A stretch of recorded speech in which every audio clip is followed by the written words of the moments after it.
کہہ دو کہ جو لوگ آسمانوں اور زمین میں ہیں اللہ کے سوا غیب کی باتیں نہیں جانتے، اور نہ یہ جانتے ہیں کہ کب زندہ کر کے اٹھائے جائیں گے، بلکہ آخرت کے بارے میں ان کا علم ختم ہو چکا ہے، بلکہ یہ اس کی طرف سے شک میں ہیں، بلکہ یہ اس سے اندھے ہو رہے ہیں۔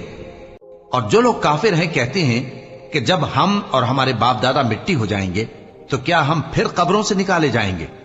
یہ وعدہ ہم سے اور ہمارے باپ دادا سے پہلے سے ہوتا چلا آیا ہے، کہاں کا اٹھنا اور کیسی قیامت؟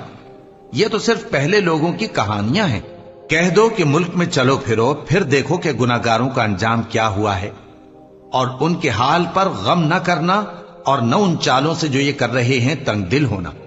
اور کہتے ہیں کہ اگر تم سچے ہو تو یہ وعدہ کب پورا ہوگا؟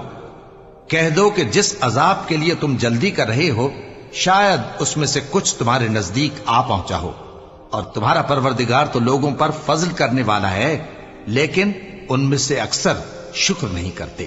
اور جو باتیں ان کے سینوں میں پوشیدہ ہوتی ہیں اور جو کام وہ ظاہر کرتے ہیں تمہارا پروردگار ان سب کو جانتا ہے، اور آسمانوں اور زمین میں کوئی پوشیدہ چیز نہیں ہے مگر یہ کہ وہ ایک کتاب روشن میں لکھی ہوئی ہے۔